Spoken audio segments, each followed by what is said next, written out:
Os partidos de centro-esquerda enfrentam desafios ao redor do mundo, por não conseguirem engajar os eleitores tão intensamente quanto os partidos de direita.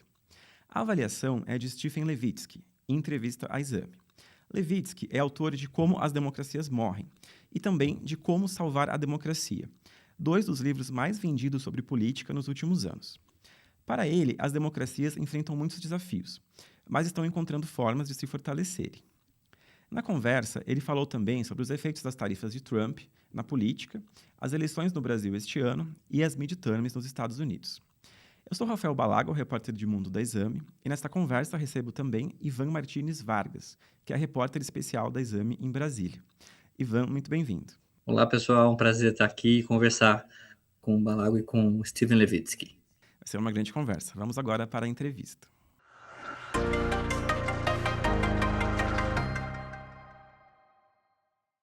Professor Levitsky, thank you very much for speaking with Exame today.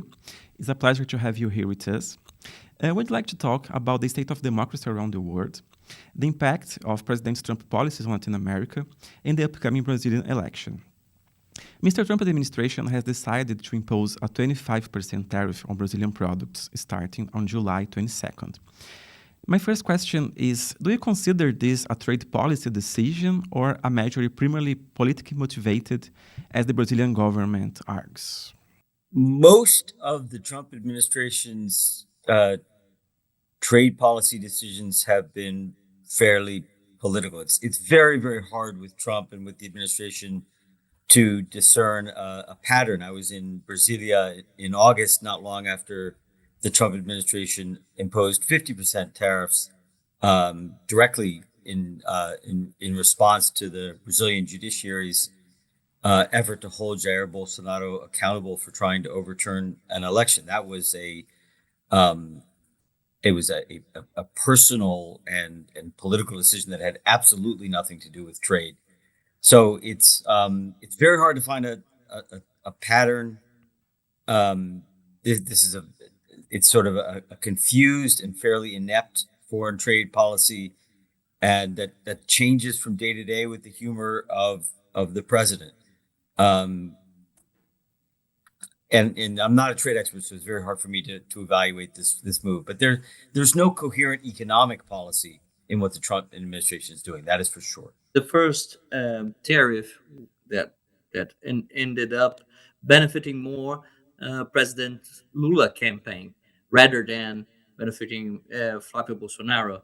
And with the second one, we already have, well, it was published yesterday, but we already have this post showing that most Brazilian people see that as a measure to benefit Bolsonaro, so that they are more likely to vote for Lula. How do you see this like the motivation behind Trump foreign policy, and of course the effects that are most likely not exactly what he would like to be? Yeah. Look, these guys are not very smart. There's not a coherent strategy behind these interventions. The U.S. government decided to have or the Trump administration has decided to take a very, very old school, very naked interventionist approach coming out in countries even like Germany, and taking a position on which party they think should win. How openly helping one side against another in many different elections, without serious study about the consequences. There's a long history of going back to Perón in Argentina in the 1940s to U.S. interventions that backfire if they're done in a too aggressive, too bullying a way. But this administration doesn't know history, doesn't care, doesn't think about it. There have been some cases where U.S. interventions appear to have sort of gotten Trump what he wanted. The support provided to Milei, maybe the intervention in the Honduran election. But there are many other cases, most notably Canada, where Trump has really, really benefited the other side, the more liberal and left of center forces. And I don't think this administration either they don't understand or they don't care, but they're not putting a lot of time and strategic thought into these interventions. But what precedent does this politically motivated tariff policy have for democracy in other countries, and of course for international relations, or well, Trump doesn't see himself as he sees himself as a very powerful force, politically speaking. So, but the result is not exactly what he would like to be. Yeah, again, Trump is not an expert on foreign policy. He is a very, very kind of narcissistic, very U.S. centered view of the world. He doesn't really operate as if other governments seriously exist. He doesn't think much about Denmark when he talks about just taking Norway, or excuse me, taking Greenland, and he is harkening back to an era in which great power, an era before World War One, when great powers simply preyed upon poorer and weaker states, and that it, completely abandoning the rules-based, very imperfect but significant rules-based international order that was constructed in the 20th century. I don't think we know what the long-term consequences of this are. I think my hope is that we can put back the rules-based international order once we get Trump out of office. But this is doing great damage. I mean, it is very, very difficult to keep. We have way too much capacity as human beings in the 21st century just to destroy one another, to go back to a world in which the powerful just take what they want. And Trump is trying that out in Latin America. It worked for Trump, at least in the short term, in Venezuela. I'm not confident that in the long run that will produce much of benefit to anybody, but it was very easy for Trump to do what he wanted in Venezuela. He has bullied governments in Mexico, governments in Colombia. He said other governments like the Milei government and the Ecuadorian government that are very cooperative. And Brazil is the one place where in Latin America where the Trump administration has had to confront the limits of its power. The Brazilian government, to its great credit, did not back down despite the sanctions and the tariffs in last year. And I don't know. I don't know the reasons why they're coming back at it. But we are seeing now in Iran and other places the limits of this kind of thoughtless exertion of power. Trump is making big mistakes. He is costing the U.S. in terms of its image, its international standing. Now in Iran, much more. And I don't think he fully understood who he was picking a fight with in Brazil either. Brazil is not Honduras. Once Trump has having difficulties to deal to Brazil and Iran, for example, do you think Trump will try harder to get what he wants, or he's trying to go to some other place to try to do these policies? That's a good question. Normally when Trump doesn't get what he wants, he kind of abandons and tries somewhere else. I think that that Lula, the Brazilian government's response to the U.S. tariffs, which is really kind of unique in Latin America. It's the only government that seriously pushed back against the Trump administration's bullying. I think it worked. I think Trump responds to bullying, or responds to when governments give in to Trump, when they capitulate to Trump, he just continues to bully. And when they push back, he tends to back off. Now, that's mostly what he's done so far in Brazil. In Iran, he's really in a mess because he wants to walk away. He wants to quit. I think what the Trump administration would love to do is run away from the situation in Iran and probably go after Cuba, which is an easier target. Maybe not as easy as they think, but easier than Iran. But he's stuck because he's made things much worse than the status quo ante in Iran. And walking away at this point in Iran is a humiliating surrender that leaves Iran more powerful than ever before. So he's really stuck. He's made a huge mess of Iran. I think his instinct is to flee and find an easier target, but in Iran, it's just really complicated and very costly.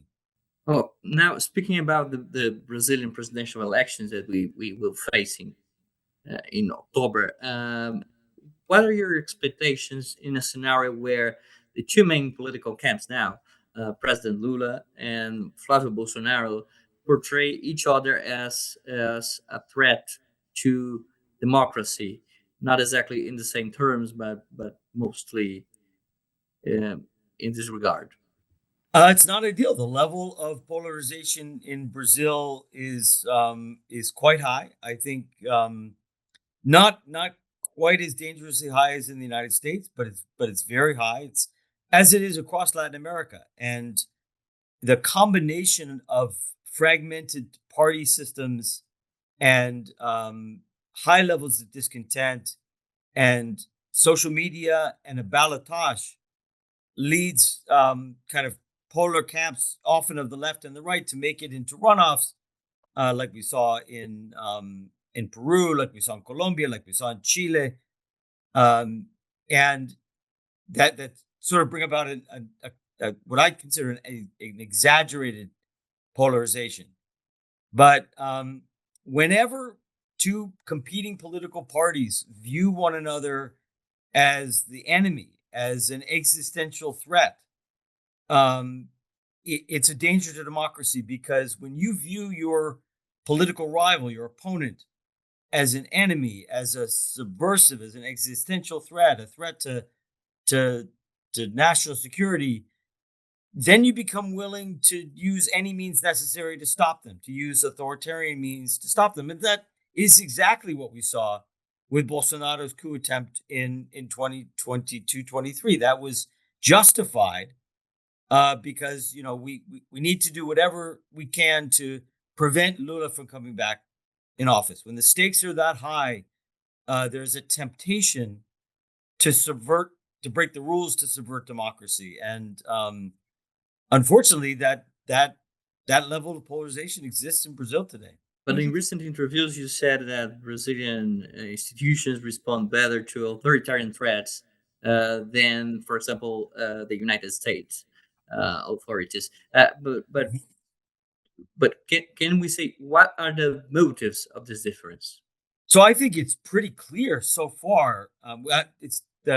I don't know if we've written the last chapter of these stories, but so far Brazilian institutions have clearly outperformed better than American ones. We have two presidents who very clearly tried to overturn democratic elections. That's basically violating the cardinal rule of democracy. That's a crime against democracy, which is a serious crime. In one case, the effort to hold the president accountable was slow. It was half baked, and it was completely ineffectual. And the president returned to power and began to subvert democracy. That's the United States. In another case, the investigation, the prosecution was very aggressive and ultimately effective in holding the coup leader accountable. Jair Bolsonaro is in prison today. I think the biggest difference between the two countries is that Brazil has an experience with authoritarianism. Brazilians from the very beginning, certainly the Supreme Court, recognized the threat that Bolsonaro posed, recognized how fragile democracy can be, and believed, based on past experience, that it's important to aggressively defend democracy and the rule of law. In the United States, we take democracy for granted. Americans have no experience with authoritarianism. They have no experience with losing their democracy. Most Americans still to this day don't believe that it's possible that we could lose our democracy and slide into authoritarianism. And I think that overconfidence in our institutions led us to make a series of huge mistakes.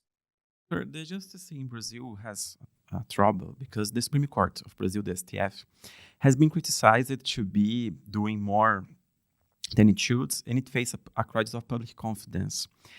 How do you see a way to these justices recover the public trust?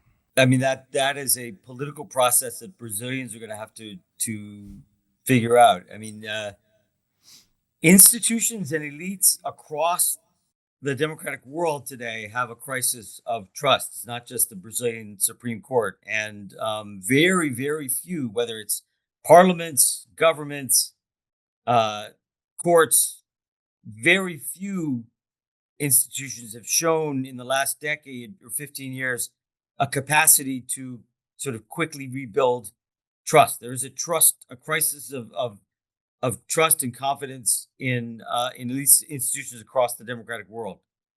So I have no idea how to do it. I do think the Brazilian Supreme Court it might be the most powerful Supreme Court in the democratic world. It exerted a lot of power in its battle against Bolsonaro. Its reach into the Brazilian political system has been growing for many years. It certainly kind of accelerated after the Lava Jato process, and I think it is going to have to pull back eventually for the Brazilian democratic system to work well. I mean, I think that the court's decision to aggressively go after Bolsonaro, I know it was controversial and I know it was double-edged. I think it was the right decision. A crisis of a return to authoritarianism is much worse than the crisis created by an overly aggressive Supreme Court. But I think, I think ultimately it'll be other political actors in Brazil. It'll be the other branches of government, the executive and the legislature, that will have to work, hopefully, to find a legal and consensus-based way to restore some equilibrium to the political system. But it's really not for me to know or to say how. Yeah, Professor, but I would like to speak about follow this question in recent elections. For example, in Peru, that I know you follow very closely, and also Colombia, and also in Brazil, in the last election in 2022, defeated candidates question or delay recognizing the results, even in the right wing and also in the left wing. What explains this phenomena, and how can democracies rebuild the political trust in elections? Excellent question. I think it's really quite tragic that this has happened, and I don't feel like I have a convincing explanation for why it's happening. Because Latin America had reached a point in the late 20th and early 21st centuries where losing candidates were accepting defeat really across the board. I mean, obviously there were authoritarian cases like Venezuela and Nicaragua was not the case. The one big exception, of course, was AMLO, who refused to accept defeat in 2006. But outside of that, there were many close elections in Peru and elsewhere, and Brazil as well, where losing candidates accepted defeat, and that's really, really important. I don't know if Trump's constant unwillingness to accept defeat, his unwillingness to do it in 2016, is before he won, he said he might not accept the results if he lost, and then he obviously tried to overturn the election in 2020. That seemed, following Peruvian politics, that did seem to influence the right in Peru, for example. The forces behind Keiko Fujimori, just a year after Trump refused to accept the elections in 2020, they didn't accept their defeat in 2021. And now you're right, the left has done it in Peru. The left has done it kind of bizarrely in Colombia, or Petro anyway, not necessarily the left.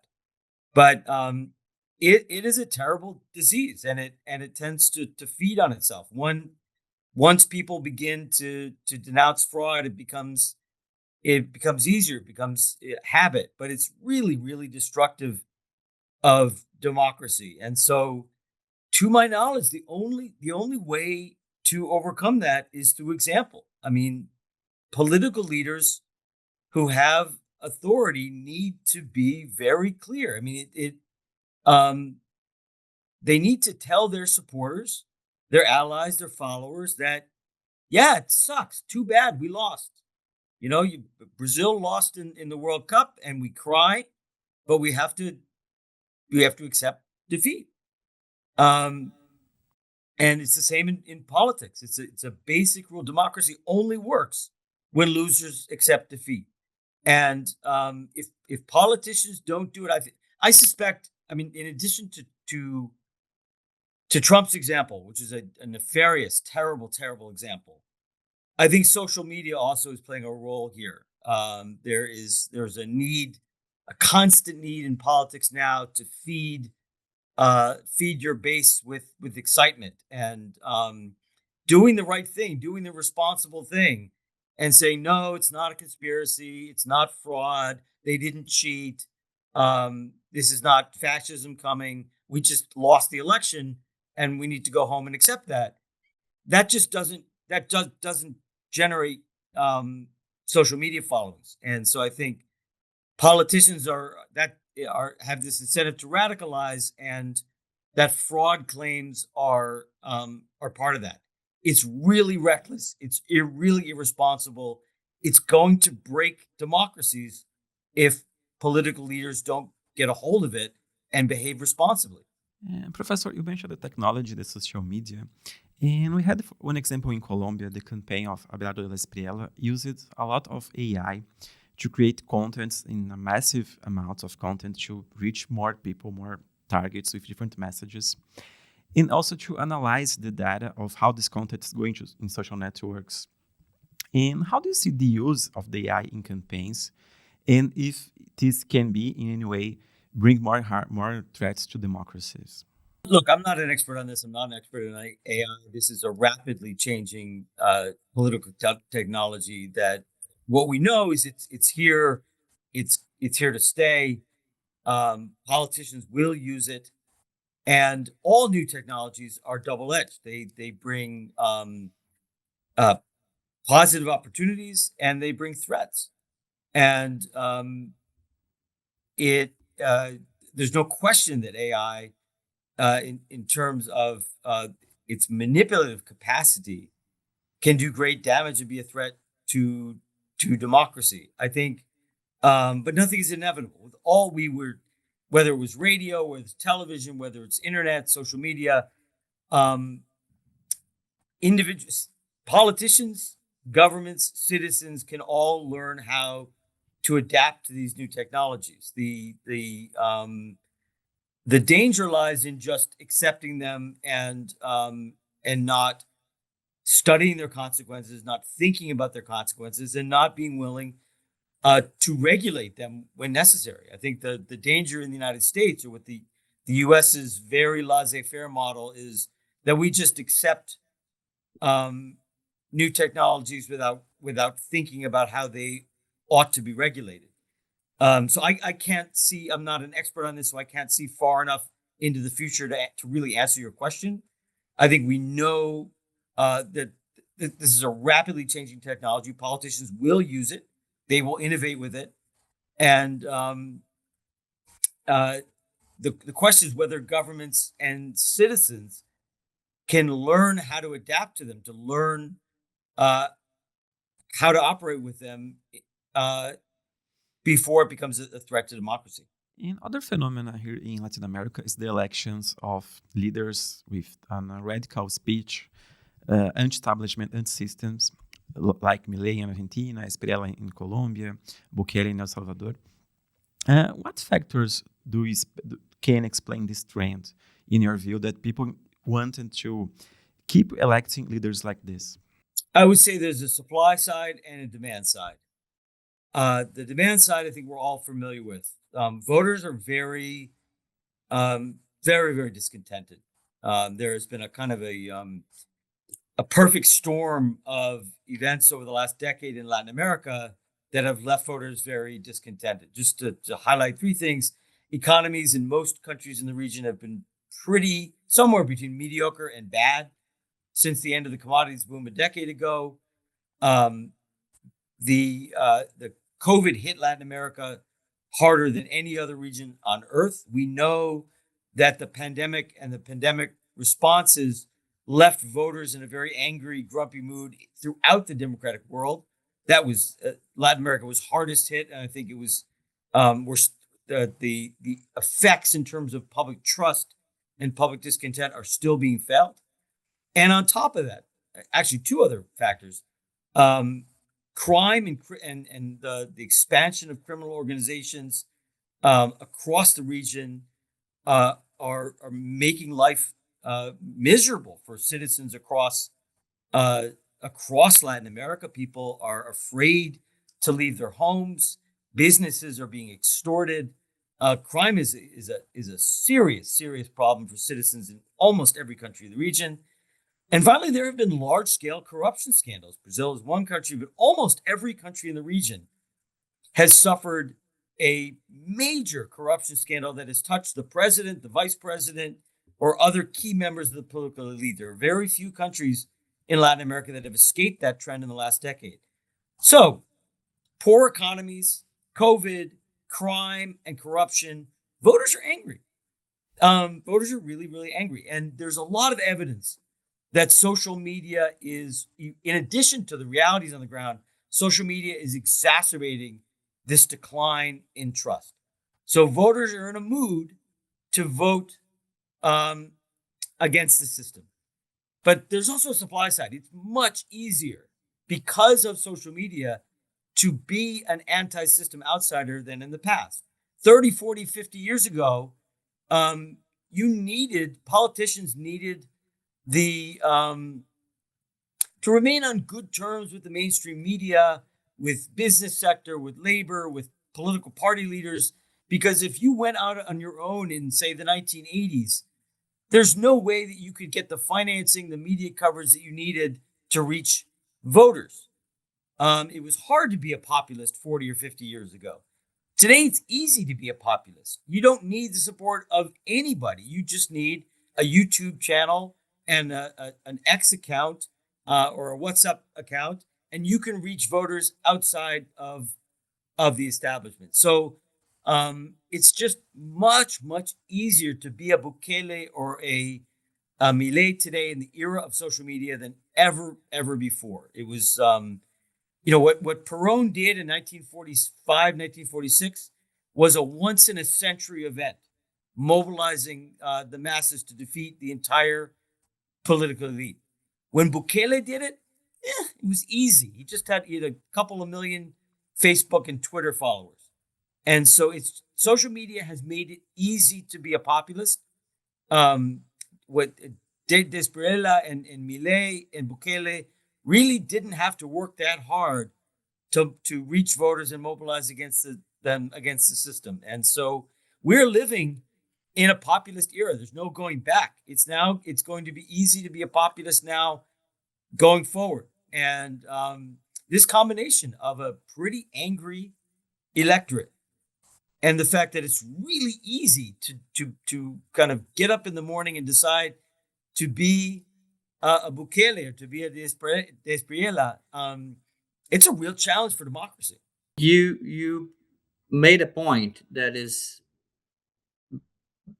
far more easy, way more easier to be populist right now, mainly because of social media and algorithms and so on. Did democracies take too long, in your view, to confront the powers of these algorithms and big tech companies? Possibly. I mean, countries vary. The Europeans have regulated social media more than the United States has. Brazil has been more interventionist. Certainly, the Supreme Court has been than the United States. So, not all countries are alike. I think the United States was too slow, and obviously the United States is kind of it continues to be a model for, at least for the Western Hemisphere. So it's had consequences.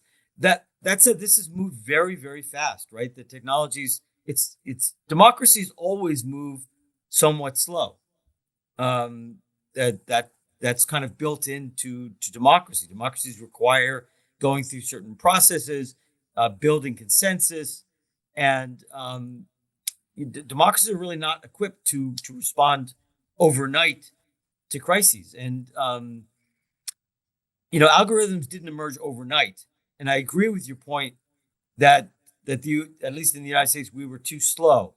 But this has changed it's been a very rapid technological change. I think it would have been a challenge even for the most, it would be a challenge for any democracy, even one that was really running to keep up. It is still possible to regulate then and without unduly restricting freedom of speech, and also internationally, because regulations are by any means national, but we know that big techs operate internationally and with similarities from country to country. Yeah, it's certainly possible to regulate. I think the longer you wait, the harder it is. The problem in the United States is, one, we've allowed big tech firms to accumulate enormous wealth and power, which gives them leverage over the political system that makes reform harder. And second of all, both politicians and citizens have gotten used to an unregulated environment. And so it's harder to take something away from them than to regulate it beforehand. And so the more time passes, the more that this unregulated system exists and entrenches itself, the harder it is to regulate. Professor, you mentioned this populist wave in the world, and we had other populist periods in time, like in the 22nd, the last century. And do you see an end for this trend? Like, thinking in long term, do you see no way like democracies can go back and deal with that in a more broader way? I find it very difficult to peer very far into the future. There are some things that are not going to change. I think what I call political establishments, traditional political parties, traditional media, traditional interest groups, business and labor, I don't think they're ever going to have the power over politicians, the influence over politicians that they had in the 20th century. I think elites, as we know them, are pretty dramatically weakened by social media technologies, by basically by the internet, and it's hard for me to see that going back. So in that sense, I think we've entered a kind of a permanent populist era. That's both good and bad. That's a more democratic era, but it's also more unstable. We're in a world where almost anybody with the right social media strategy can get elected president, and that's both, again, it's democratizing, but it's it's dangerous as well. Now, whether electorates will get tired of being governed by kind of crazy, angry amateurs, whether we'll get tired of being governed by Trump and Milei or Dispriela or Bolsonaro, I think is unclear. That's the key question. There is some reason to think, well, if these guys govern badly, if they fail to deliver on their promises of making things better, then maybe societies will return to electing more experienced, more capable people. But we haven't yet seen much evidence of that. And it will depend in part on how these guys fare. Bolsonaro governed badly. Trump governed badly. Milei has had mixed success. Bukele has had enormous success. So, to the extent that these guys are perceived as succeeding, that will prolong this populist era. If in 5 years it looks like Dispriela was a disaster, Milei was a disaster, Trump was a disaster, then maybe electorates will move back in a more traditional direction. But so far, I don't see any evidence that this populist era is slowing down. And Professor, I want you to go back to the U.S. elections this year, the midterms. How do you see the possibilities of Trump trying to change the rules to get more votes in some states? And also, how do you see the way the opposition, the Democrats, are acting in this moment to try to go back to the game in the American politics? Go back to the game? Yeah, it's like because Trump had a great win in 2024, and I think Democrat is trying to get the speech yet, get the way to go to the elections with a better message this time. The Democratic Party. We should remember that in democracies, political parties lose elections. It was what the Democrats did in 2024, which is lose the presidential election by 1.5 percentage points, is a completely normal thing to do. They simply lost. Trump has already tried seriously to manipulate the results of the election. His gerrymandering scheme means that probably the Republicans will steal about 10 seats. They'll have 10 seats that they wouldn't have had they not reshuffled these districts. It is possible already with the rules in place that the Democrats will win the popular vote for the House of Representatives, and yet the Republicans will win control of the House. Trump has also made a serious effort to pass legislation that would make it much more difficult to register and vote. That looks like it's going to fail in the Senate, so it won't actually pass. And there is fear of a number of other acts of manipulation, maybe mobilizing ICE and security forces to harass or intimidate voters, maybe declare some kind of emergency and steal or have the federal government seize ballot boxes. Those things don't seem terribly likely. This is not a very this is a pretty inept government, and most of the things that they try to do, they don't do very well. They don't plan very well. They don't think things out, and when they start to implement their plans, they often fail miserably. The Iran war is a great example of that. This government has not shown me the capacity, because election fraud is hard to do in a big country like the United States, and they haven't shown me the capacity to do it. So if I had to predict, I don't think there may be some kind of haphazard efforts to manipulate the elections, but again, election manipulation is really hard, and my guess is they probably won't succeed. So I think there's a good chance that the opposition Democrats will win the election.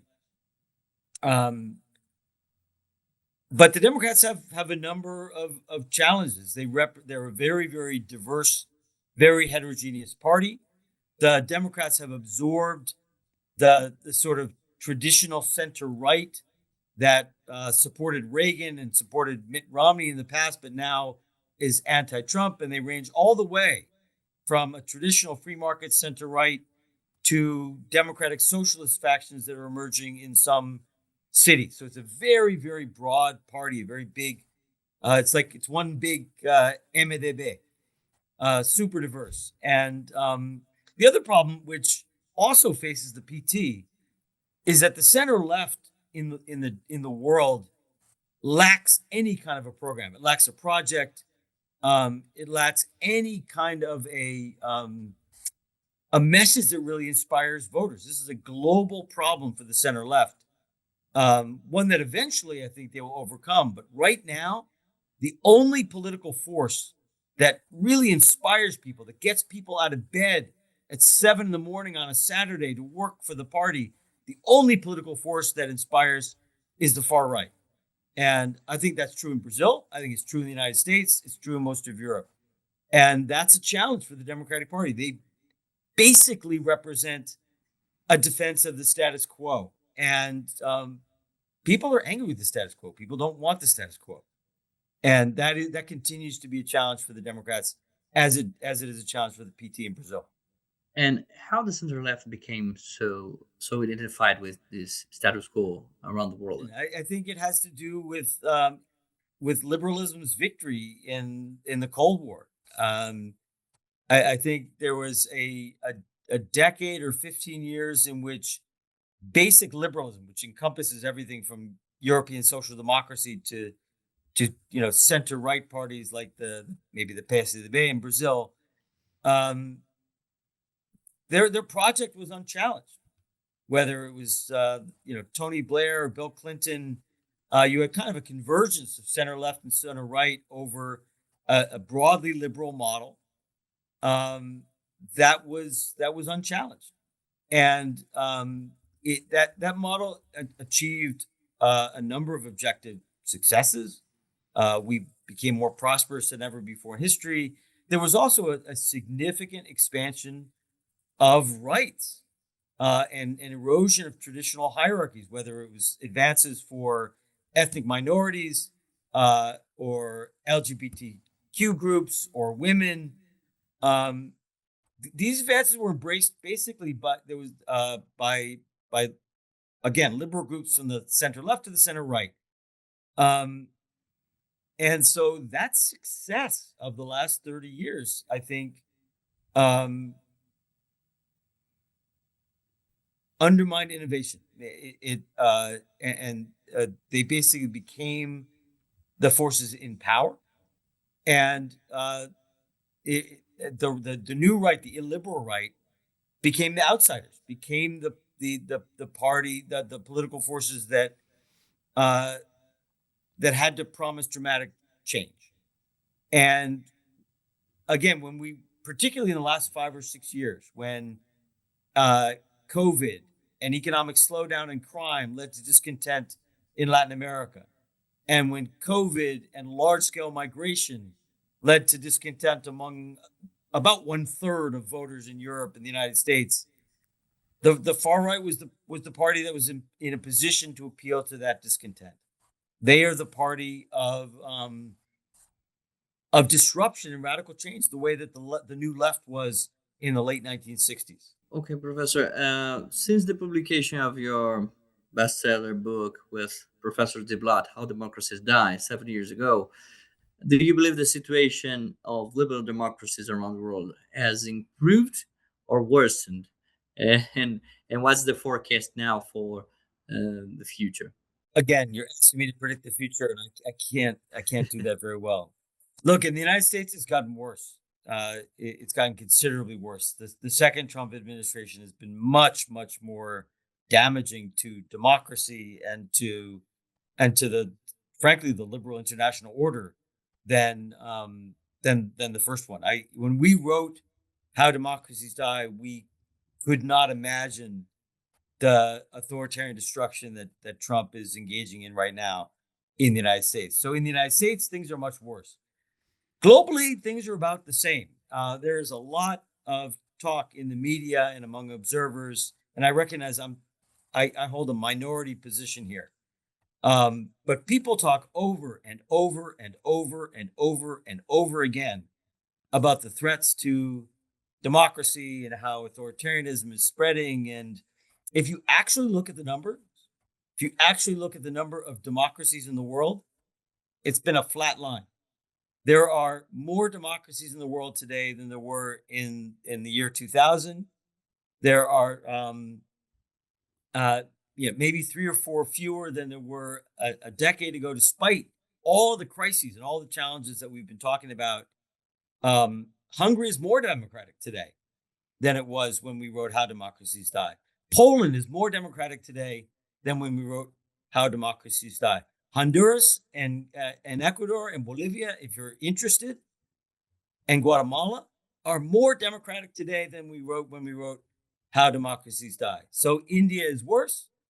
There are a few countries that have backslid, but there are other countries that have sort of reversed backsliding and are in a better place than they were a decade ago. And several important countries, and I would put South Korea and Brazil in this category, have at least so far managed to survive major threats. So stepping back and looking at democracy in the world, I think it's fair to say that despite a number of really important challenges, the growth of China, the aggressiveness of Russia, difficult economic circumstances, the changing technologies and social media and AI, and maybe most importantly, the Trump administration, COVID, all of these challenges, the fact that the number of democracies in the world is more or less the same as it was 10, 15 years ago is a pretty good sign. It's a sign of resilience. But all these threats remain real. Trump, Putin, China, social media, AI, crime in Latin America. These are all real stressors. And so I don't want to predict a decline in democracy, but I think it's still going to be a very, very challenging period. Just to concluding our conversation, one last question. Are you working on a new book nowadays? And are any other topic that you are working more and studying more at these times? Yes, I'm working on 2 books that are related to what we've talked about today. With Daniel Ziblatt and Lucan Way, we're writing a book called The Great Abdication, which is about the surrender of American democracy in the second Trump administration. We have an entire chapter that contrasts what happened in the United States to events in Brazil and South Korea, countries that we think handled threats to democracy better. So I'm writing a book about the current breakdown of U.S. democracy. And the other book, that's a pretty pessimistic book. The other book is about global democracy and about the resilience of global democracy, and reflects the relative optimism that we have about where things stand in the rest of the world. If you look at Europe, if you look at East Asia, if you look at Africa, even Latin America, there are all kinds of problems. The levels of discontent are very high. As we've talked about, we see populists getting elected, but democracy hasn't died in Chile. It hasn't died in Colombia. It hasn't died in Argentina. It's surviving. And so the second book is about why globally democracy seems to be surprisingly resilient. Professor, thank you very much for your time today, for this really great conversation with us here in Exame. And have a good day there. Thanks very much. Thank you, Professor. Para mais conteúdo sobre política, economia e outros temas, siga a Exame no YouTube, nas redes sociais e no site exame.com. Até a próxima!